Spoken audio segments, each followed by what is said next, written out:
3 April 1942, Mandalay, as British, Indian, and Chinese troops struggled to assemble for the defense of this crucial Burmese city, Japanese bombers and fighters stormed from the sky virtually unopposed, raining death and destruction down on Allied troops and thousands of refugees passing through on their way to India. Mandalay, with its river port and rail links, is the key to the Central Plains and, in effect, all of Burma. For months, the Emperor's troops have been pushing to get here before monsoon season, running roughshod over the poorly equipped and weary Allied armies. The aerial attack signals the beginning of their assault against the city, and with the RAF and China's Flying Tigers having been forced to withdraw from the area, the effect is devastating. On 8 April, General Joseph Stilwell, the man charged with organizing the Chinese armed forces, arrives in Mandalay. The city is still in flames, its streets littered with dead bodies and rubble. The sight leaves Stilwell incensed. He has just returned from a meeting with Generalissimo Chiang Kai-shek, at which he implored the Chinese leader to instruct his field commanders to reinforce the front. In refusing to do so, Chiang suggests that Stilwell could increase the effectiveness of his troops by feeding them watermelon. Stilwell knows that Chiang is not as foolish as this statement would imply. He is merely unwilling to expend Chinese troops and equipment to defend anything other than Chinese soil, even though the loss of Burma would result in the complete isolation of China. The British and Chinese fight courageously, but the enemy is too strong to be held back for long. By 29 April, it is clear the city will fall, and the Allies begin to withdraw. On 1st May, the Japanese enter Mandalay. As British and Indian troops retreat to India by truck and train, Stilwell remains behind with his Chinese divisions north of the fallen city, supervising their withdrawal. Lacking a sufficient number of trucks to make the move, when the time comes to evacuate himself and his staff, Stilwell gathers together those who are to make the journey, a group of about 100, including 19 Burmese nurses, and tells them, "Let's get the hell out of here." They will make the journey on foot. Pressing through the Burmese jungle with the Japanese still advancing behind them, the group, led by the 60-year-old Stilwell, endures insects, deadly snakes, unbearable heat, and a severe shortage of food. Vinegar Joe, who develops a case of jaundice along the way, doesn't miss a step. On 14 May, the motley group slouches into India, having trekked some 140 miles. Stilwell has delivered them to safety without the loss of a single person, yet for him there is no triumph. Burma is lost, and with it the ability to readily supply troops fighting the Japanese in China. His job has just become infinitely more difficult. So when British generals begin to wax eloquent about their glorious retreat and a heroic voluntary withdrawal, Stilwell will have none of it. His anger and frustration boil to the surface. In a statement that only serves to reinforce his salty image, he tells the press that no military commander in history ever made a voluntary withdrawal, and there's no such thing as a glorious retreat. All retreats are ignominious as hell. And as for his assessment of the Burmese campaign, Vinegar Joe is concise and to the point. I say we got a hell of a licking.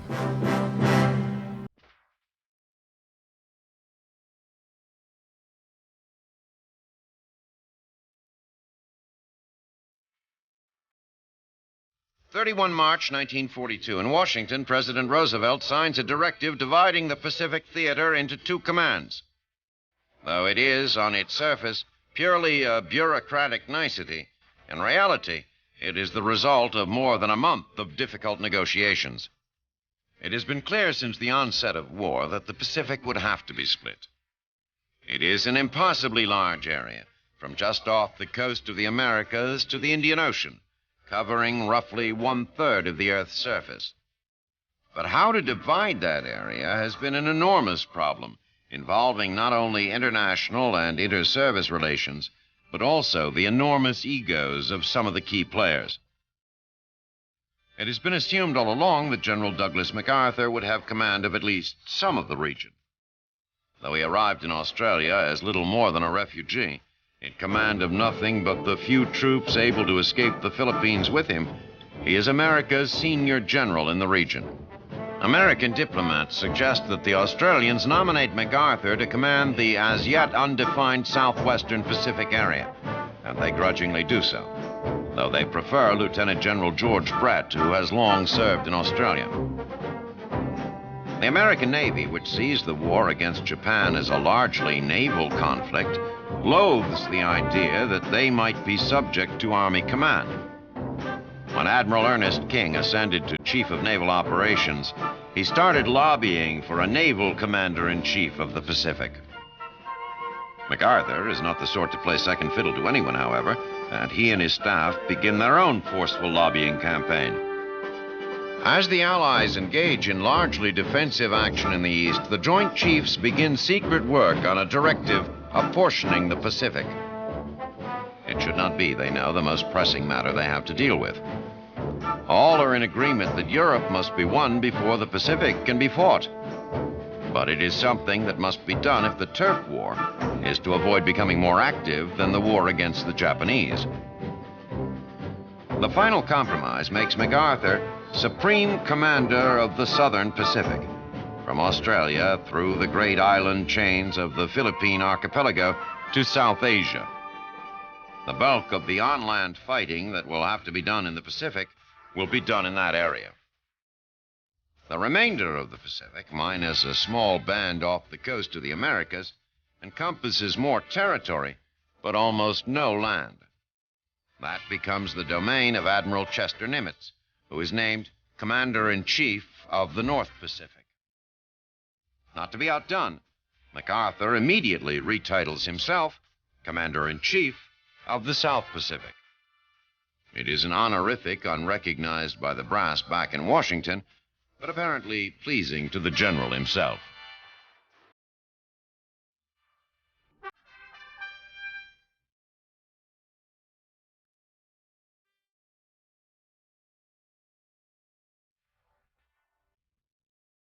The virtual destruction of the U.S. Pacific Fleet at Pearl Harbor has forced American military strategists to completely redesign their plans for war in the region. With 6 of 8 battleships sunk and the other 2 severely damaged, the Navy now lacks what has for centuries been the primary instrument of naval power. Although the attack on Pearl was a disaster, it could in fact have been far worse. By a stroke of luck, the fleet aircraft carriers and the heavy cruisers escorting them were on maneuvers at the time of the attack. Now, by default, they have been thrust into the position of being the primary weapon available to combat the Japanese. The push to build America's carrier force began in the 1920s, driven primarily by Brigadier General Billy Mitchell. Mitchell argued that bomb-laden aircraft were capable of sinking any ship afloat. His assertions were met with skepticism by the old salts of the Navy. They contended that the only thing capable of sinking a heavily armored dreadnought was another battleship, and relegated naval aircraft to use as scout planes.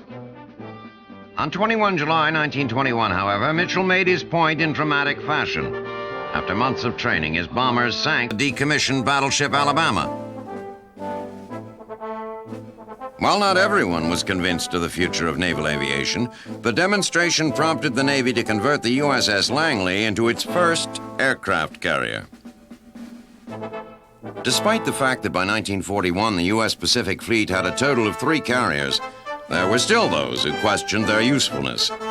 Ironically, it took the Japanese attack to prove to these skeptics the devastating effectiveness of carrier-based aircraft. The Japanese Navy, with many pilots among its top officers, was far quicker to adopt the carrier as the principal force in its fleet. While the leaders of the U.S. Navy were wrangling over how to best employ the carrier, Japanese naval aviators were gaining invaluable experience attacking land targets in China. Along with the unqualified support of the top brass and essential combat experience, the Japanese carrier pilots also have an edge in the aircraft department. The primary fighter of the Japanese Navy is the Mitsubishi Zero. It is faster, more maneuverable, and has a far greater range than the Americans' primary fighter, the Grumman Wildcat. That advantage, however, may well be short-lived. Soon to be deployed is a plane the Navy hopes will be more than a match to the vaunted Zero, the Vought F-4U Corsair. With distinctive gull-shaped wings and an enormous radial-cooled engine, the Corsair is faster and packs more punch than the Zero. Still, its effectiveness in battle is yet to be proven. In preparing to challenge the Japanese in the Pacific, American naval strategists face a daunting task indeed.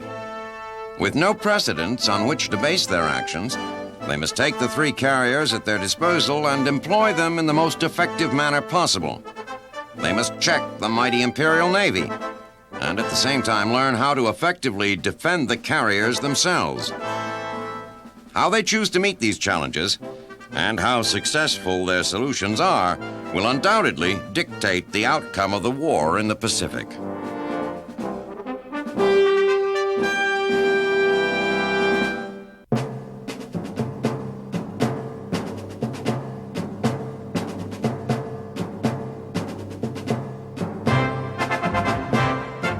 Across the Potomac River from Washington, a curious building is taking shape.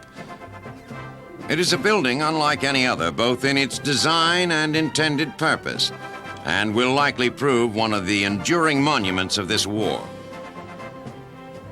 It is an enormous monolith, a 5-story pentagon that will be home eventually to all the American military branches. Currently, more than 40,000 Army, Navy, and Army Air Force staffers are scattered about the District of Columbia in 23 different locations. Soon they will take up residence in a new, shared home that overlooks both Washington and Arlington National Cemetery. While construction crews labor on its exterior, the structure of its vastly more complicated inner workings are being decided in Washington. 9 February 1942, President Roosevelt, in an attempt to coordinate the various American military branches, establishes the Joint Chiefs of Staff. Made up of representatives of the Army, Army Air Force, Navy, and Executive Branch, the Joint Chiefs are FDR's answer to Winston Churchill's call for a centralized authority to decide war policy. As 1942 dawned, that central authority was to be the Combined Chiefs of Staff, made up of representatives of the professional militaries of England and the United States. American military planners put forward their vision of an American Combined Command, which would consult with the British on all major policy matters. The Navy, which feared that the envisioned Supreme Military Commander would likely come from the more sizable Army, aggressively rejected the proposal. Roosevelt, concerned primarily that the power to set war policy stay in American hands, formulated the Joint Chiefs as a compromise. There would be a single chairman who would report directly to the President, but that chairman would be assisted by a joint Army-Navy staff, eliminating the possibility that any one branch would come to dominate defense thinking. The initial membership of what is certainly the most exclusive military club in the world is an impressive one. Army Chief of Staff George Marshall becomes chairman with direct and unfettered access to the President. Serving with him are General Hap Arnold, commander of the Semi-Autonomous Army Air Force, and Admiral Ernest King. A representative of the executive branch is not immediately designated, but it is widely assumed that Roosevelt's Chief of Staff, retired Admiral William Leahy, will assume that role. The newly unified American command will take up residence in the Pentagon even before construction is completed. The huge building, 5 stories tall, 1,000 feet on a side, is being built in stages that will allow occupancy of one wing, while others remain little more than foundations. The creation of the Joint Chiefs and their move into the Pentagon have implications beyond the current conflict. It is an announcement of sorts that the gutting of American power that has followed every other war in the nation's history will not follow this one. That America, as a world power, is on the scene to stay.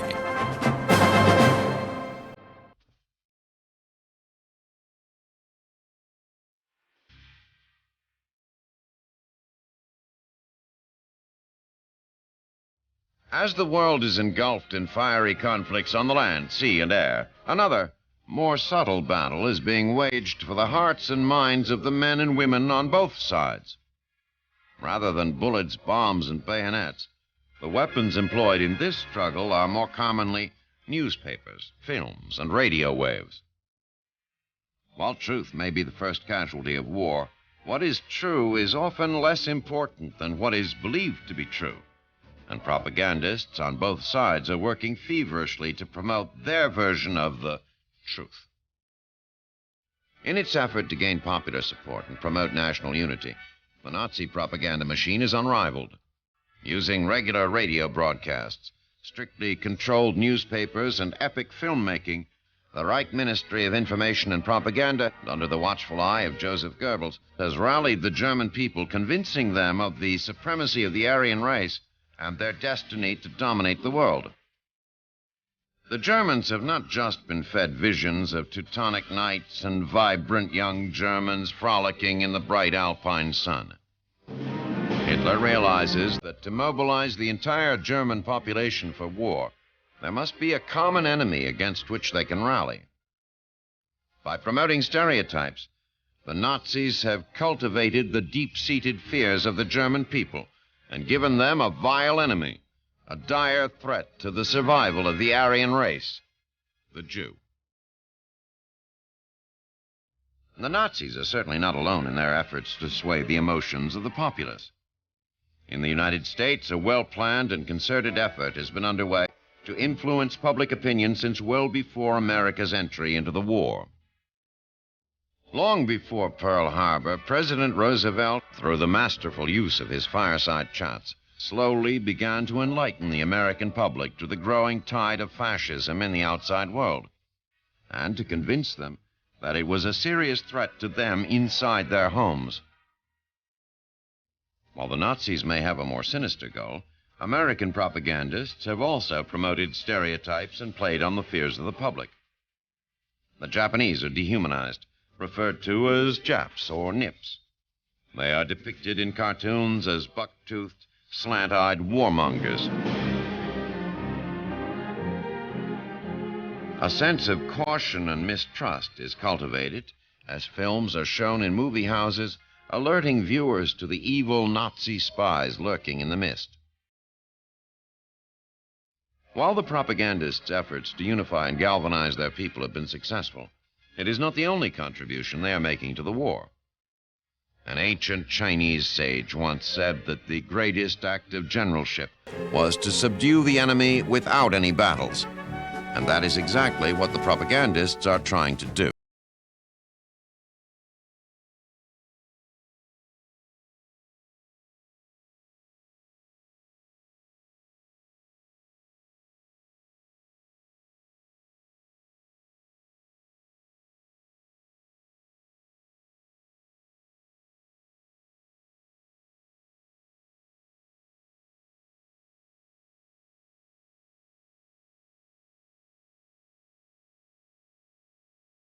Actively trying to sow the seeds of discontent within the Third Reich through regular broadcasts on the BBC. Although the Nazis have total control over news sources inside Germany, they cannot block radio waves transmitted from England to those bold enough to risk the wrath of the Gestapo by tuning in.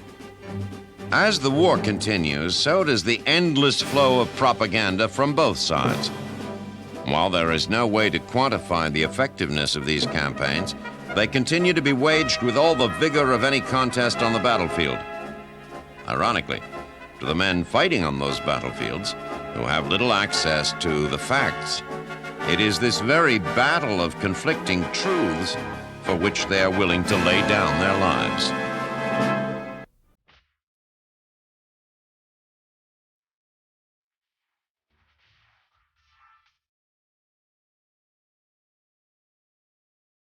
April 1942, in what will surely go down as one of the most audacious raids in American history, 16 Air Force bombers operating off an aircraft carrier strike a blow on the Japanese mainland. The attack, led by Lieutenant Colonel Jimmy Doolittle, is militarily insignificant, but it provides a huge morale boost to a nation in desperate need of good news. Soon after the bombing of Pearl Harbor, the President and his advisors began to discuss A carrier-borne retaliatory attack on Tokyo. The problems at first seemed almost insurmountable, key among them being America's need to protect its naval forces, which were seriously depleted by the Japanese sneak attack. Any ships used in the raid on Japan would have to leave as soon as the attack was launched.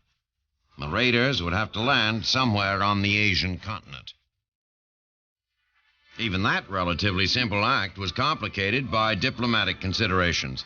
The Russians, fighting for their national life against the Nazis, cannot risk opening a second front with the Japanese. Whatever planes bombed Japan would have to continue into China, a distance of 1,500 miles, far beyond the range of naval aircraft.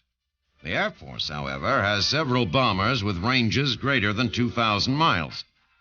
Air Force Chief of Staff General Henry Hap Arnold ordered Doolittle to assemble and train a team of volunteers.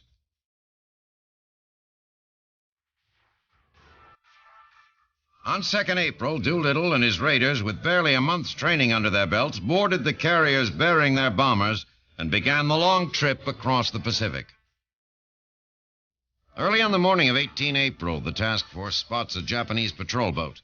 Almost immediately, the cruiser Nashville opens fire, sinking the craft and killing all on board. There is no way to know whether the Japanese were able to send word of the approach of the American Armada. Still, hundreds of miles from their designated departure point, Doolittle is confronted with a choice: abort the mission, or take off knowing they haven't sufficient fuel to reach their safe landing areas.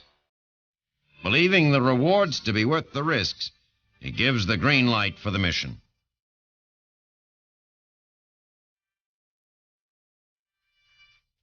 Flying the lead plane himself, Doolittle has less of the runway to work with than any of those who follow.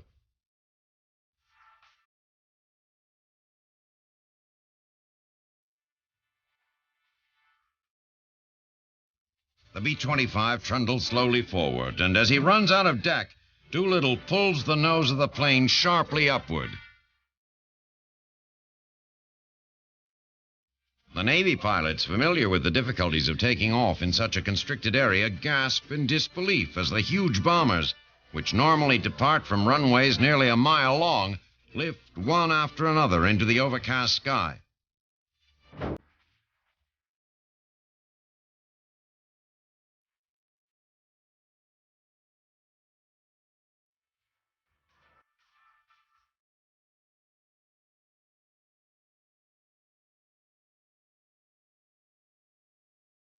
As soon as the planes are off, Halsey gives the order to turn his precious fleet toward home. The planes fly low to escape detection. Each carries a 2,000-pound bomb load, a mixture of high explosives and incendiary devices. So that the loss of a plane will not turn into an intelligence bonanza for the Japanese, the elaborate Norden bomb sights normally installed in the Mitchell's cockpits have been removed. What is important, Doolittle and his men know, is not the accuracy of the bombing, but the bombing itself. The target is not a particular building or facility, but the much broader target of the Japanese nation's confidence. It takes 5 hours for the raiders to reach the Japanese coast. 13 head for Tokyo, and 1 each to Nagoya, Osaka, and Kobe. Shortly after noon, Doolittle and his raiders reach Tokyo. Coming in from the east and north, the raiders drop their bombs, hitting a random selection of urban life: a crane, a ship in dry dock, a school. The Emperor's Palace, clearly visible from the air, is not bombed for fear that an attack on the very symbol of Japanese nationalism will incite the Japanese to higher levels of aggression.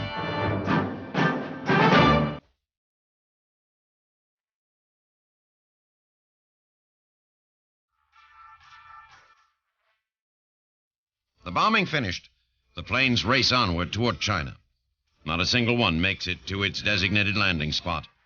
2 crash land behind enemy lines, their crews taken prisoner by the Japanese. Several crewmen are executed. Others struggle on, either crash landing or bailing out over Chinese territory. 1, desperately short of fuel, flies against orders to Vladivostok, where the Russians, fearing reprisals by the Japanese, take the crew prisoner. Doolittle and his crew bail out and are rescued by Chinese forces. Back home, word of the raid spreads quickly. President Roosevelt publicly cites Doolittle and his men.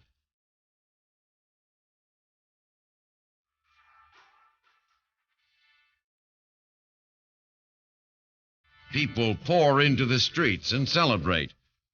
It is, in truth, a small victory. But for Americans hungry for something to celebrate, even a small victory seems large at the outset of what promises to be a very long war.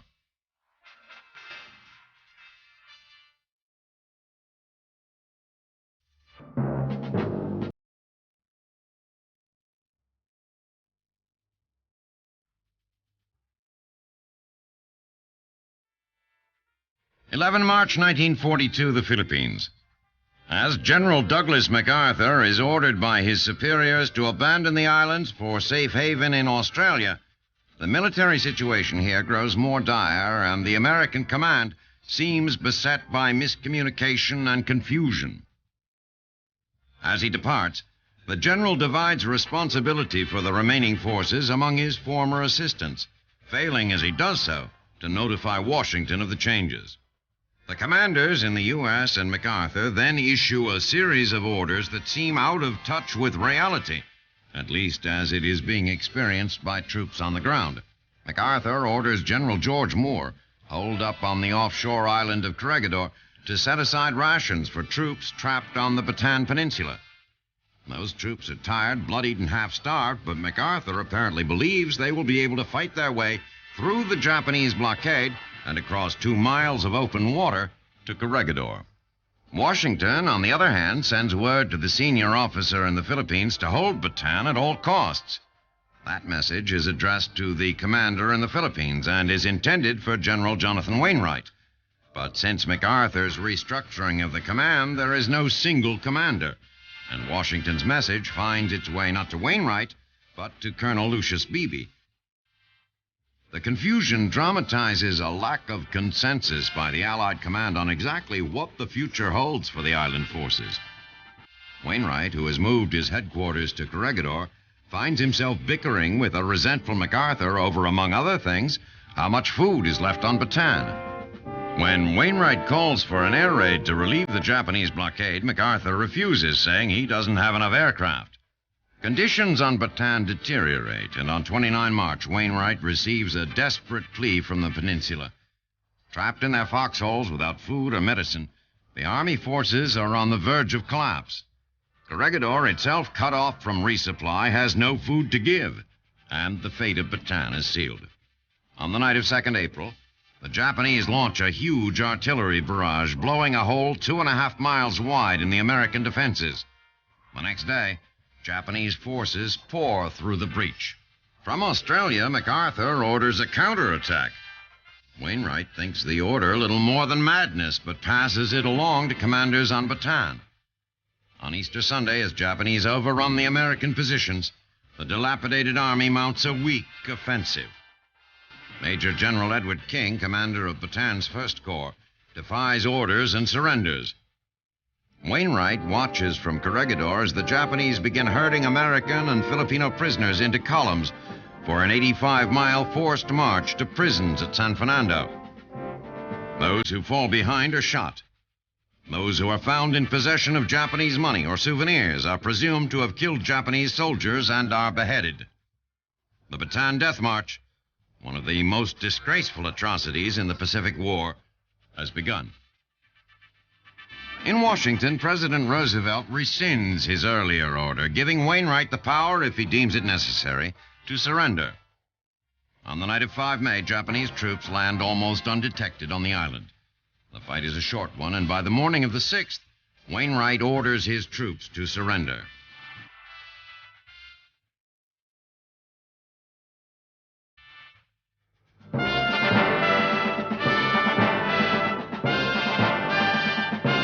Wainwright becomes a Japanese prisoner.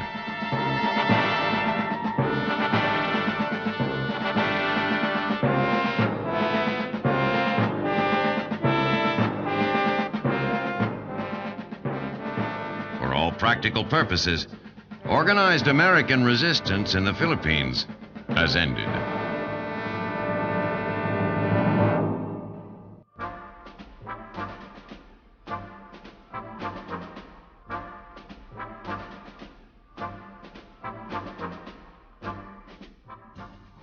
May 1942, London. After 6 days of heated debate and negotiations, representatives of Great Britain and the Soviet Union conclude an agreement forging an alliance between the two nations. Soviet Premier Joseph Stalin, ever unafraid to straddle the diplomatic fence, had instructed his man Vyacheslav Molotov to insist that Russia be allowed to keep those areas of Poland and the Baltic states granted to it by its 1939 deal with Germany. Churchill and his man Anthony Eden balked. Unlike Hitler, they would not endorse the communist domination of Eastern Europe in order to attain their own political goals. Stalin, aware that the key to America's Lend-Lease gold mine and a second front in Europe depends on a solid relationship with England, backed off his demand. The treaty, as it stands, makes no mention of post-war territorial frontiers. For Churchill and Eden, the pact stipulating that no armistice or peace will be negotiated with Germany by either of the parties without the consent of the other provides a buffer against any possible shenanigans by Stalin, wherein he might, to save Russia, join forces with the Nazis and attack the Western Allies. For Stalin, the pact opens the door to financial and material support from the United States, as well as hope for a cross-channel assault against Hitler's fortress Europe that would provide much-needed relief for the Red Army. In addition, the dictator notes with satisfaction, while the treaty does not explicitly bequeath him those areas of Eastern Europe he had earlier conquered, it does not explicitly deny him those areas either.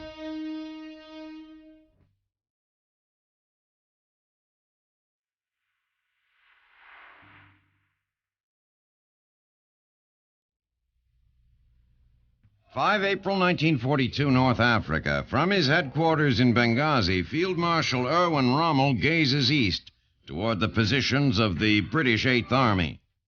Soon, he knows, the uneasy quiet welcomed by troops on both sides will be shattered as he, once again, hurls his Africa Corps eastward toward Tobruk. In the past 14 months, the pendulum has swung back and forth across the desert 5 times. The appearance of the stark landscape is made surreal by the miles of trenches crisscrossing the terrain like hundreds of tiny veins. Scattered about are thousands of burnt-out tanks, trucks, and jeeps.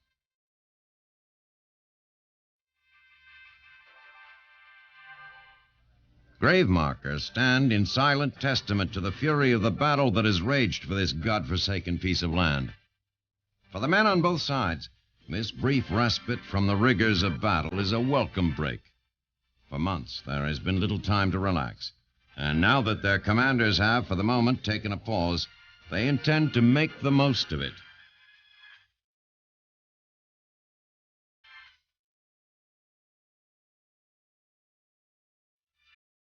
British commanders are using this time to fortify their positions for the attack they know is inevitable. Supplies pour in daily. Tanks, trucks, anti-tank guns. The Brits know they must outnumber Rommel's forces in order to make up for the Germans' superior weapons. They fortify their positions with trenches protected by mines and barbed wire.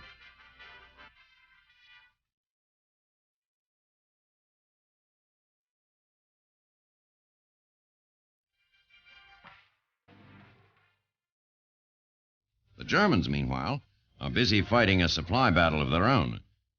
The ground war in North Africa relies completely on the Nazis' ability to deliver supplies to the port at Tripoli. The British realize this all too well, and the RAF operating out of Malta is hotly contesting the Germans' control of the Mediterranean. Day in and day out, vital German shipping is sent to the bottom by marauding Spitfires.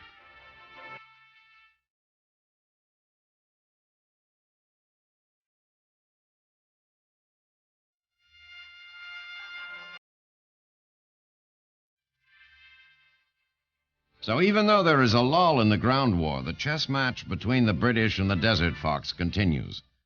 Although Rommel's supply problems are far greater than those of the British, he has one immeasurable advantage.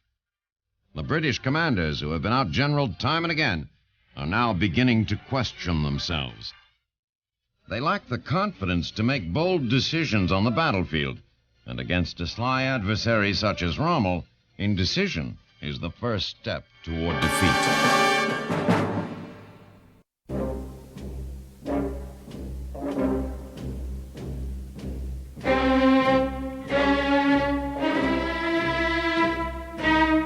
It is a sad but true fact that old men start wars and young men fight and die in them.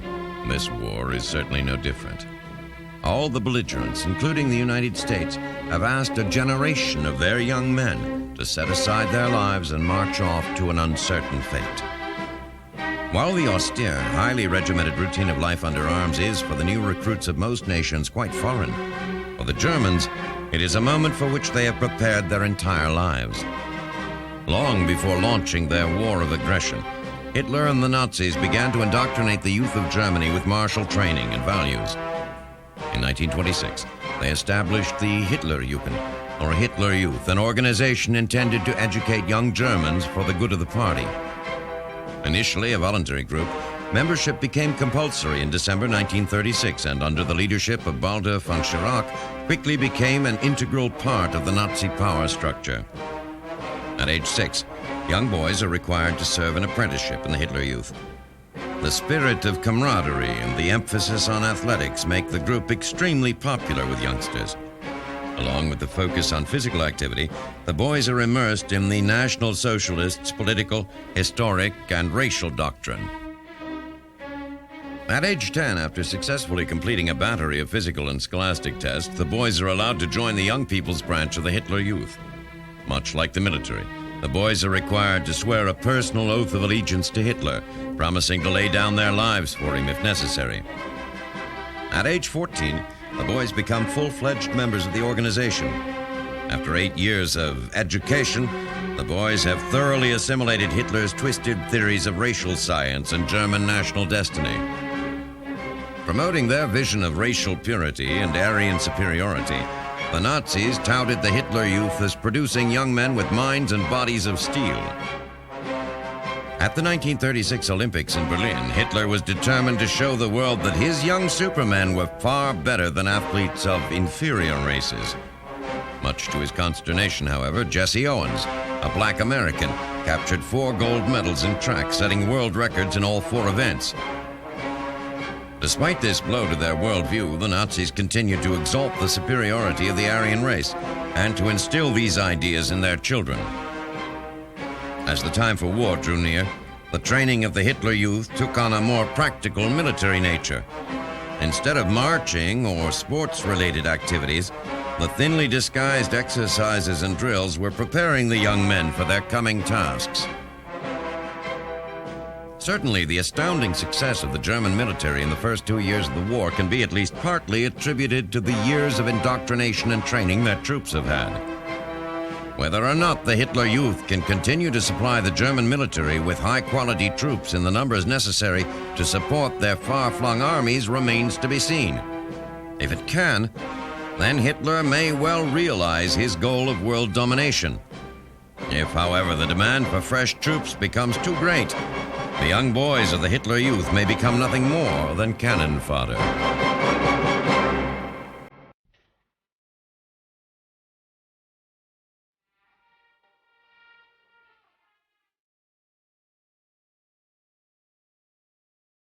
For May 1942, a Japanese invasion force puts to sea. Its target, New Guinea.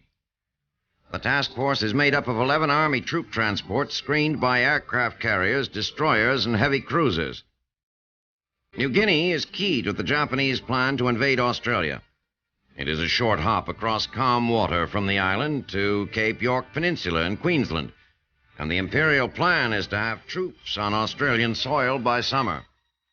As the Japanese Armada sets out, they don't realize that the United States knows they're coming. Just after the outbreak of war, American cryptologists deciphered the most secret of Japanese secret codes. Since then, Japan's most privileged radio transmissions have been theirs for the taking. Floating between the Japanese task force and New Guinea are the ships of Admiral Chester Nimitz's Pacific Fleet. Nimitz and Admiral Bull Halsey believe that an air attack against the task force can stop the Japanese invasion before it begins. Nimitz distrusts the Army Air Force pilots and chooses instead to let the veteran pilots of the aircraft carriers Lexington and Yorktown carry the battle. Thus is a plan hatched for a completely new kind of battle, one in which great navies meet not with guns but with planes, attacking each other from far over the horizon. As the Japanese fleet sails onward, oblivious to the pending attack, a weather front swoops across the Coral Sea, befogging thousands of square miles of ocean. The heavy weather works in the favor of the ambushing American fleet, who conceal themselves until they are within 20 miles of the Japanese. Just before dawn on the morning of 6 May, the Yorktown launches Wildcats and Devastator torpedo bombers at the approaching Japanese Navy. Dive bombers pitch 1,000-pound high explosives at the enemy, damaging the destroyer Kirizuki so badly that its captain runs it aground so that it will not swamp. 3 minesweepers sink as the American planes return to their home carrier.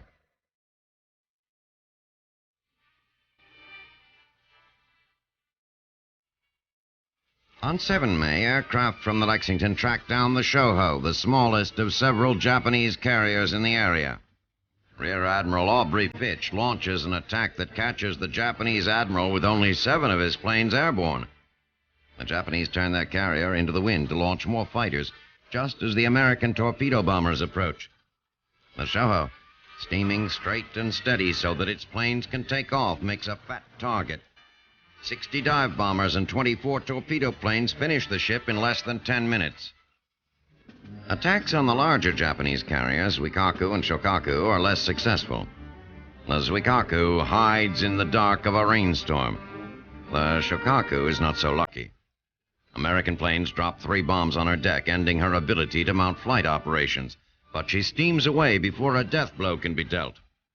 The Japanese, while certainly getting the worst of the first day's conflict, were not without victories of their own. Japanese aircraft sink the American tanker Neosho and the cruiser Sims and damage several other craft. The next day, 8 May, dawns clear and bright. Aircraft from the Zuikaku corner the Lexington in a crossfire of bombs and torpedoes, striking both sides of the ship. As the captain orders a hard about to avoid one flight of incoming torpedoes, he turns directly into the path of another. Bombs from above explode in the ship's smokestack and in an ammunition magazine. In 19 minutes, the attack is over. The Lexington is listing 6 degrees to port. After several hours of heroic damage control, the order is given to abandon ship. 5 torpedoes from the American destroyer Phelps send the carrier once and for all to the bottom. The Yorktown, attacked at the same time, fares better. It absorbs several hard blows but continues to fight. By mid-afternoon, conscious of dwindling supplies, Bull Halsey gives the order for the American fleet to pull out of the Coral Sea. Unbeknownst to Halsey, the Japanese force is receiving much the same message from its handlers. By sundown, the battle is broken off. The Japanese invasion force and the American defenders retreat. The toll taken has been heavy. The Japanese have lost 1 carrier, 2 destroyers, 3 cargo ships, 4 gunboats, and a handful of small vessels sunk.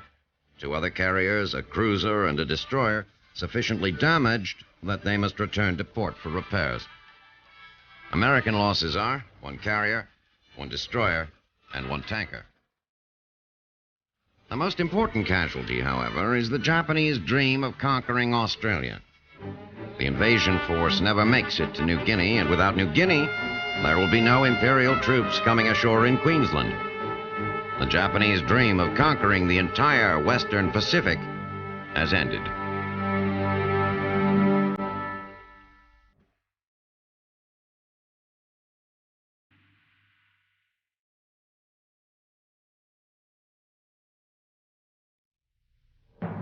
May 1942, England, under the command of Air Marshal Arthur Harris, over 1,000 Royal Air Force bombers take to the air, embarking upon Operation Millennium, the objective of which is the destruction of the city of Cologne. While the purpose of the mission is to disrupt the manufacture of war materials, what may prove even more important is the steel this action will add to the will of the English people. Since the war began, the citizens of Britain have played an historic, if unenviable, role. They have been on the receiving end of a lesson in the importance of aircraft in modern warfare. As the victims of a seemingly endless series of air raids, their nights have become a hell of raging fires, destruction, and death. As the Nazis have endeavored to dominate the world, they have depended heavily on air power. Under the leadership of Hermann Goering, the ruthless and visionary head of the Luftwaffe, incessant airstrikes have pounded Hitler's adversaries into helplessness. Time and again, they have destroyed cities, blown up bridges, highways, and rail lines, and perhaps most importantly, broken the will of the European peoples to resist. The psychological impact of aerial assault cannot be overestimated. Around the world, people depend upon their country's military, first and foremost, to protect them from harm. But how can any military be reasonably expected to protect against attack from the air when only one plane need reach its target in order to deliver a devastating blow? This is the lesson that the people of England have been forced to learn.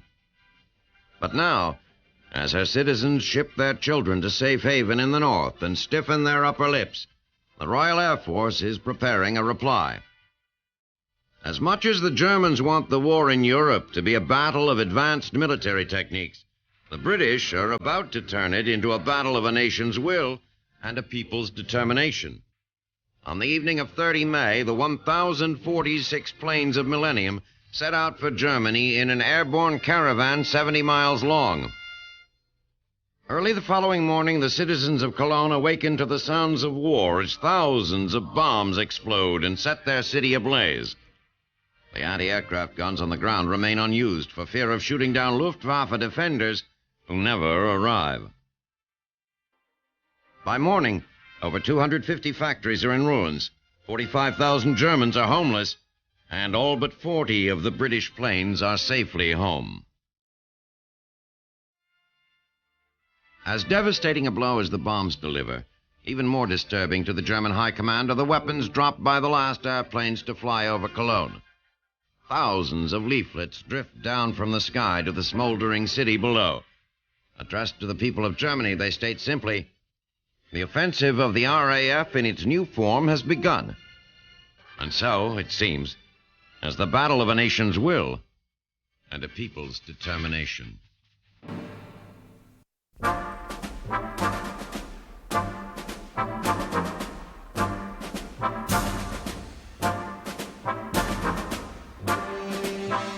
June 1942, Dutch Harbor. In an operation that is a diversion for another operation, which is itself a diversion, 13 carrier-launched Japanese fighter bombers begin an attack on the naval base here on the island of Unalaska. The purpose of this attack is to draw attention away from the planned invasion of the two most westerly islands in the Aleutian chain, Attu and Kiska. For the Americans, based on these godforsaken slabs of rock and muskeg, the actual attack is less of a surprise than the fact that anyone would want to invade these islands in the first place. Situated off the coast of Alaska between the North Pacific and the Bering Sea, they are cold, desolate, depressing atolls of misery, barely suited for occupation by human beings. Nevertheless, they are U.S. territory and, despite the consistently inclement weather, are considered by both sides a possible staging area for attack. So the military has stationed men here to protect them. The raid on Dutch Harbor is over quickly with minimal losses on both sides, and on 5 June, the Japanese land troops on Attu and 2 days later overrun Kiska. In both cases, because the American commander had assumed the Japanese objective was the coast of Alaska, the invasions are unopposed. While the location of the landings is something of a surprise, the fact that the Japanese were going to stage an attack on the Aleutians is no surprise at all. In fact, the Americans have known for weeks that the Imperial Navy was coming, having intercepted and decoded radio messages to that effect. They also know that the attack here is only an attempt to draw the bulk of the U.S. Pacific Fleet away from the real Japanese objective, Midway. So while the military leaders on both sides realize that the invasion of the Aleutians was merely a feint and that they are of little strategic or tactical importance, The government and people of the United States are outraged and demanding reprisal. Unaware or uncaring of the fact that who maintains control of these barren rocks will likely have little impact on the outcome of the war, Americans can see only one aspect of the Japanese victory here. That, for the first time in a very long time, a foreign invader is occupying U.S. soil.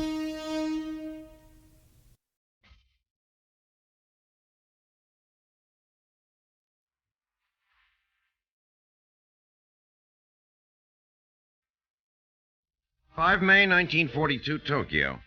Japanese Imperial Headquarters issues an order instructing a combined fleet under the command of Vice Admiral Chuichi Nagumo to invade and occupy strategic islands in the western Aleutians and Midway Island in the Central Pacific. The plan, devised by Admiral Isoroku Yamamoto, architect of the attack on Pearl Harbor, is an attempt to lure what is left of the U.S. Pacific Fleet into a final, decisive battle. Midway Island, a tiny atoll 1,100 miles northwest of Hawaii, is the United States' westernmost outpost. It would provide the Japanese with an advanced base for operations against not only Hawaii, but also the West Coast. After the destruction of the U.S. fleet and the taking of the islands, Yamamoto, who fears Japan will lose a protracted war, feels certain that the United States will quickly sue for peace. The Japanese are confident of victory, and not without good reason. The fleet under Nagumo's command is enormous, including 10 battleships and 4 aircraft carriers. The Americans have no battleships and only 2 carriers, neither of which, Yamamoto believes, is anywhere near Midway. The Japanese belief in the lack of American naval power in the region is no accident. It is, in fact, exactly what Admiral Chester Nimitz wants them to believe. Nimitz is betting everything on the as-yet untested intelligence obtained by breaking the Japanese code, which indicates that Midway, not the Aleutians, is Yamamoto's primary objective. American intelligence has also misled the Japanese into believing that the USS Yorktown was sunk at the Battle of Coral Sea. Although she is far from tip-top shape, the Yorktown, after receiving emergency repairs at Pearl Harbor, is considered battle-worthy. On 2 June, with the Japanese fleet making for Midway, 2 American task forces under the command of Rear Admiral Raymond Spruance sit in radio silence 325 miles north of Midway.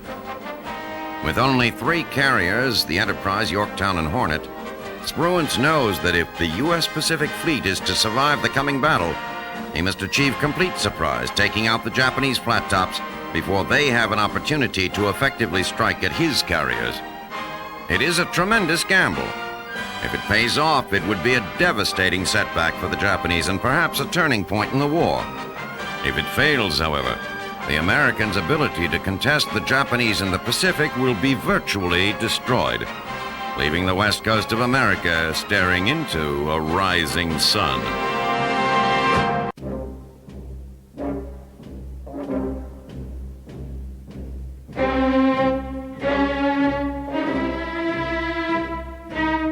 As the Germany of the 1930s has gone from being a financially destitute and politically disoriented republic to the dominant force in Europe and perhaps the world, the focal point of that rebirth has undoubtedly been Adolf Hitler.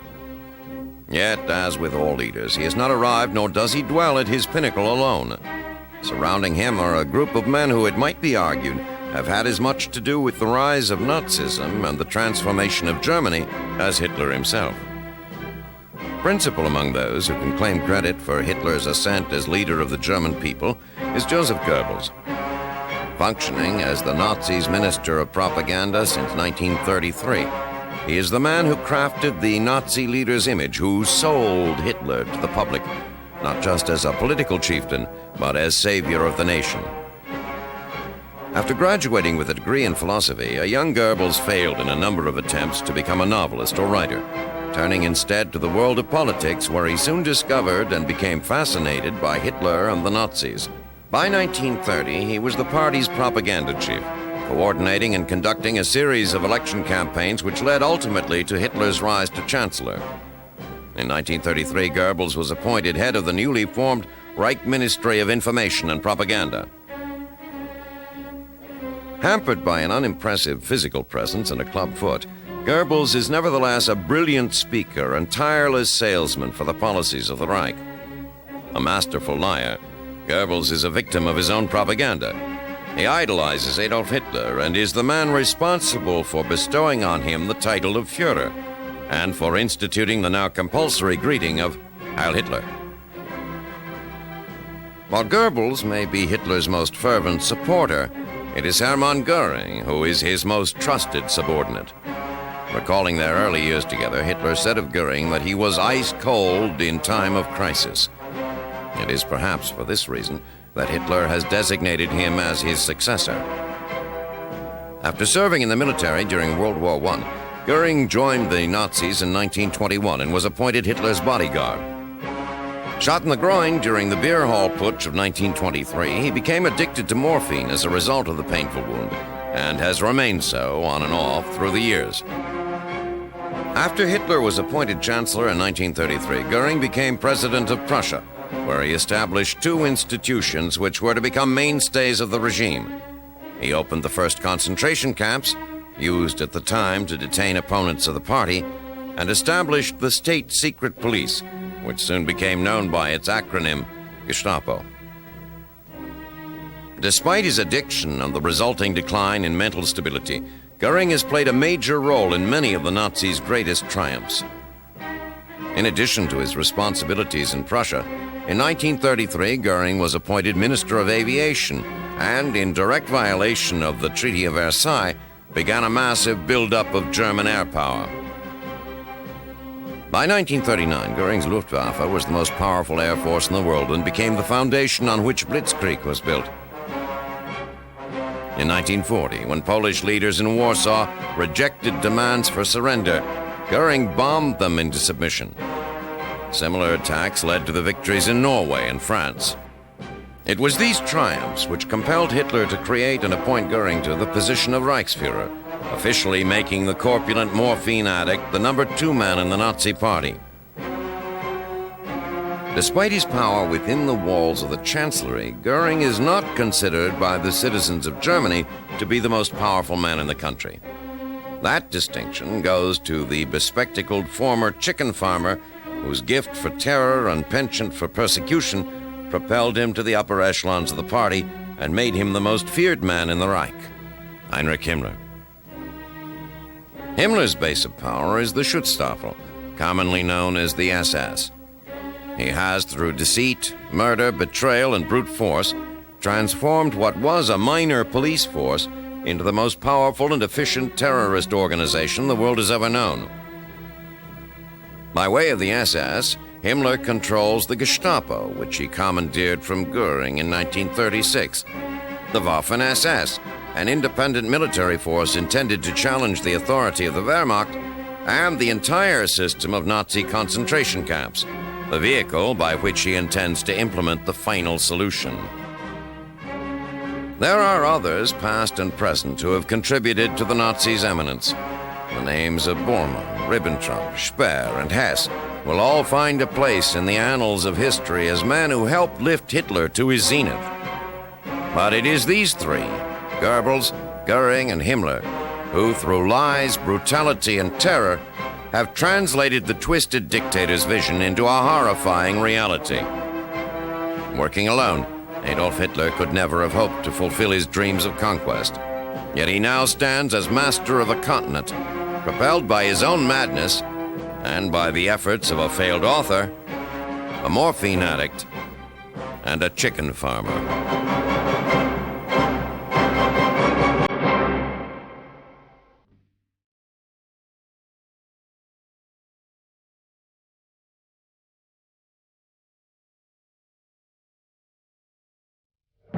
3 June 1942, the Central Pacific. A lone Catalina reconnaissance plane flies through scattered cloud cover in search of the massive Japanese naval task force en route to Midway Island.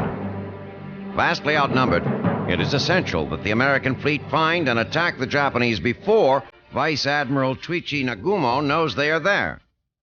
After hours of flying, the pilot spots the fleet some 700 miles west of Midway and reports its position. Immediately, Army Air Corps B-17 scramble from Midway to strike the approaching fleet. Dropping their bombs from 20,000 feet, the B-17s do not score any hits, but they do prompt Nagumo to move his attack schedule up by 1 day. On the morning of 4 June, from a position 240 miles northwest of Midway, Nagumo launches approximately half of his attack aircraft, armed with high explosive bombs, against the atoll. It retains the other half of his planes, armed with armor-piercing bombs and torpedoes, to deal with any American ships that may be in the area. At the same time, Nagumo orders 7 search planes to reconnoiter a 300-mile radius around his carriers. With visions of repeating their glorious victory at Pearl Harbor, the Japanese attackers approach Midway. This time, however, they are spotted, and the defensive forces on Midway are alerted. The Americans launch their bombers and fighters before the Japanese have a chance to destroy them on the ground.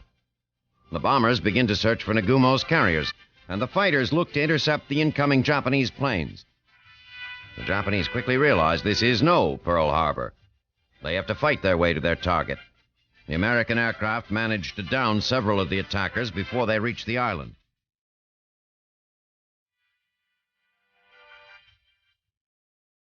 Over their target, they are greeted by fierce anti-aircraft fire. Although the attack does extensive damage, it comes far from achieving its intended goal of rendering Midway useless as an airbase. Meanwhile, the American bombers launched from Midway locate Nagumo's carriers. Once again, their bombing runs are ineffective, but they do keep the Japanese off balance.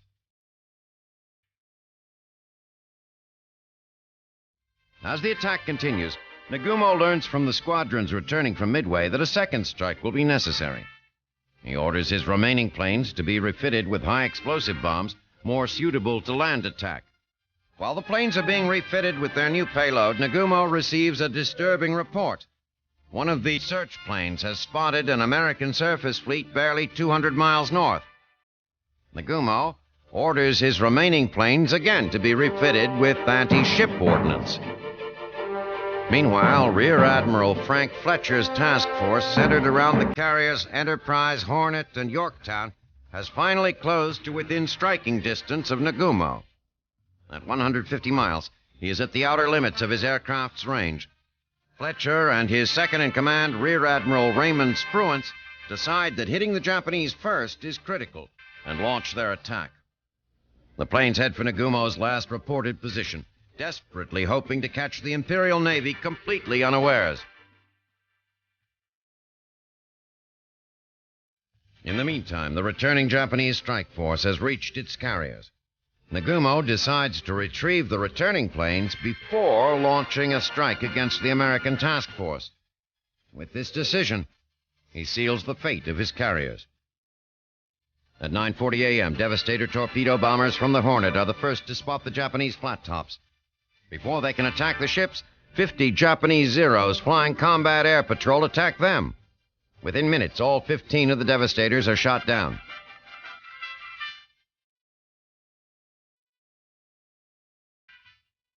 "14 torpedo bombers from the Enterprise and 12 from the Yorktown are next to take up the attack. Again, the Zeros pounce. All but 6 of the bombers are quickly splashed into the sea, and no Japanese ships have yet been hit. Nagumo, ready to launch his strike on the Americans, has his flight decks covered with fully armed aircraft. As they are about to take off, 33 Dauntless dive bombers from the Enterprise appear overhead. The Zeros, who have been busy eliminating the torpedo bombers, are at too low an altitude to intercept the dive bombers, and they get a free shot at the massive Japanese flat tops.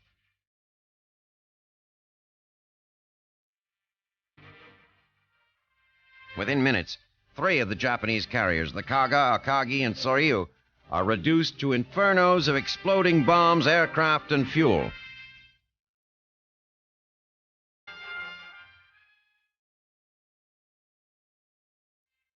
As the jubilant pilots turn for home, the surviving Japanese carrier, the Hiryu, launches 46 torpedo and dive bombers and a dozen escort fighters to strike back at the American carriers. Following returning American planes back to the Yorktown, the Japanese attack. The Yorktown is still suffering damage from the Battle of Coral Sea. The Japanese hit her with 3 bombs and 2 torpedoes. Despite a heroic effort, the Yorktown's crew cannot save her. and are forced to abandon ship. Late in the afternoon of the 4th, the Americans find the Hiryu and deal her a critical blow. The next day, damaged beyond repair, she is sunk by Japanese destroyers. For the Americans, it is an astounding victory. Midway is still in American hands, and the Japanese have been dealt a decisive blow. 4 of their best carriers now rest on the bottom of the Pacific, along with hundreds of their highly trained air crews. These are losses that will take Japanese industry and training programs years to replace. And although the Americans have lost the Yorktown, the balance of power in the Pacific has been drastically changed. The Imperial Navy is now irretrievably on the defensive. Japanese hopes for further expansion in the Pacific have been lost forever.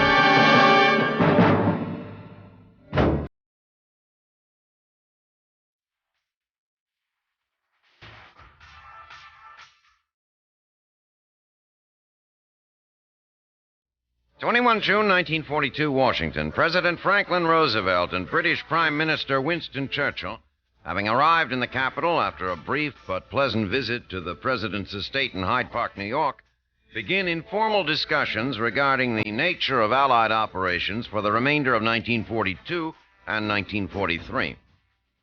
Unlike the Arcadia Conference earlier in the year, these talks are at the same time less formal and more acrimonious. At that meeting, Churchill and his staff had been quite successful in persuading the President and American military leaders to accept their views on what the initial Allied approach to the war ought to be. But since the conference, the Washington contingent have begun to show signs of independent thought and action that the British, particularly Churchill, find disturbing. Not long after Arcadia, the American Joint Chiefs of Staff began to feel as though they had been railroaded by an English delegation who, having been at war for some time, were better prepared to state their case. The conferees had agreed to focus the bulk of Allied military might on defeating the Germans before dealing with the Japanese in the Pacific. However, continuing advances by the Emperor's armed forces have made it clear that to ignore the Japanese would be a mistake. As a result, there has been an increase in the flow of U.S. men and materiel to the Pacific theater rather than England. In addition, Roosevelt has begun to make decisions independent of his British counterpart. Following the signing of the Anglo-Soviet treaty last month, Soviet Foreign Secretary Vyacheslav Molotov visited the President and described to him the tremendous number of casualties and profound misery being suffered by Russian soldiers and citizens as a result of their efforts to beat back the Nazis. Sympathetic to their plight, Roosevelt, without consulting Churchill, pledged to alleviate the pressure by mounting a cross-channel invasion and opening a second European front before the end of 1942. While there is no way he can in good conscience object to America's escalating defense of the Pacific, Churchill is determined to persuade FDR to delay the opening of a second front on the continent. Churchill argues that the proposed landing of between 6 and 8 divisions at an as-yet undetermined location on the coast of France in less than 6 months' time will be a bloodbath. Rather than France, he contends, the United States should execute an assault on the coast of North Africa, coming to the aid of British forces battling there. The Americans are not happy with the Prime Minister's position. The President is reluctant to renege on his commitment to Stalin. The Joint Chiefs are quick to point out that while Churchill, it seems, is unwilling to spill British blood in an operation to aid the Russians, he shows no compunction when asking Americans to lay down their lives in support of the English army. Churchill is, however, able to convince Roosevelt that Rommel's recent advances in North Africa are a threat to oil shipments coming through the Suez Canal, and in response, the President agrees to divert shipments of tanks and other supplies to the beleaguered British there. As the meeting concludes, Churchill feels satisfied despite the tempest. He knows that even though he was unable to convince the Americans to abandon their plan for a European invasion in 1942, he has certainly thrown a wrench into the gears. In addition, he has managed to redirect some shipments of supplies to his armies in Africa. There is another result of this meeting which is pleasing to Churchill. Early on in the visit, while he and FDR were at Hyde Park, they had discussed an ongoing U.S.-British project intended to develop a bomb using uranium, a weapon which would harness the power of the atom. The two agree that all of the project workings will be moved to American soil, but that any results will be shared by both countries. The result is that the Americans will do all of the work, bear all of the cost of the development process, and in the end, share the results with Great Britain. For the crafty statesman, it is a most pleasing arrangement.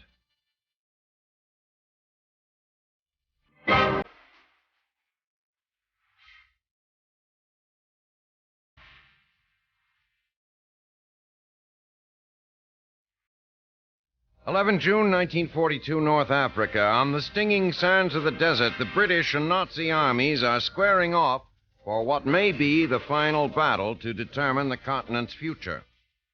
General Erwin Rommel, the German tank genius, believes that that battle will come at the Egyptian city of El Alamein, that it will come soon, and that his army, perhaps the best trained in the world, will win. That thought terrifies English Prime Minister Winston Churchill, who knows well that if the English toehold in North Africa is lost, it will be almost impossible to regain. The German Africa Corps fights its way into the town of Bir Hakeim. The battle is fierce but short. The Germans take little time celebrating their victory before looking forward to their next target, Tobruk, the last significant obstacle between Rommel and El Alamein. Hard by the Mediterranean, Tobruk is an English stronghold no longer so strong. The Gazala line, a defensive buffer to the town's west, has been stripped of much of its firepower. Infantry and armament have been moved back to reinforce the defenses around El Alamein. The English are instead counting on tanks to blunt the German offensive. The British have more than 900 tanks on the outskirts of Tobruk and have shipped in as well 35,000 infantry reinforcements. Tanks are, of course, Rommel's specialty, and upon arriving at Bir Hakeim, the Desert Fox sets up a replay of what has been his strategy all across Africa. He places huge artillery batteries at strategic locations, and then maneuvers his tanks to draw the English into range. As they have before, the English blunder into the German trap and find themselves cut literally to pieces by the German 88mm guns. Of the 900 tanks British General Sir Claude Auchinleck takes into battle on the 11th, only 65 come out on the 13th. Not surprisingly, Auchinleck believes that Tobruk cannot be held and suggests a withdrawal before the Germans can regather their strength. Churchill rejects the proposal, insisting that Tobruk be held. The Prime Minister orders Auchinleck to do so. At dawn on 20 June, Rommel launches what he believes will be the final assault on the city. More than 150 aircraft pummel the town center and the harbor from above, while German and Italian artillery around the city's edges lob thousands of rounds at the English positions. An infantry assault clears a path through an enormous minefield, and by noon, German tanks are freely wandering the streets of the city.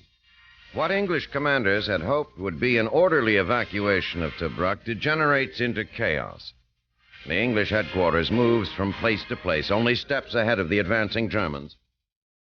The convoys setting out for El Alamein become shooting galleries for German tanks, which fire point blank into trucks loaded with infantry. By sunset, the battle for Tobruk is nearly over. General Cropper, the South African general in charge of British forces in the city, gets word out to his headquarters in El Alamein. Please let me know. There will be, however, no counterattack. The English forces dug in around El Alamein will stay dug in, awaiting Rommel's next inevitable advance. At 9 o'clock on the morning of 21 June, Cropper runs up the white flag of surrender. As the remaining English troops fall into German hands, it is clear that they have won the respect of their enemies. Rommel, a professional soldier through and through, tells his captives, "You have fought like lions and have been led by donkeys." Rommel's victory is so decisive that the day after the battle's end, Adolf Hitler promotes him, giving him the highest rank in the German army, Field Marshal. By that time, Rommel is already looking east to El Alamein, and what he is confident will be the ultimate German victory in Africa.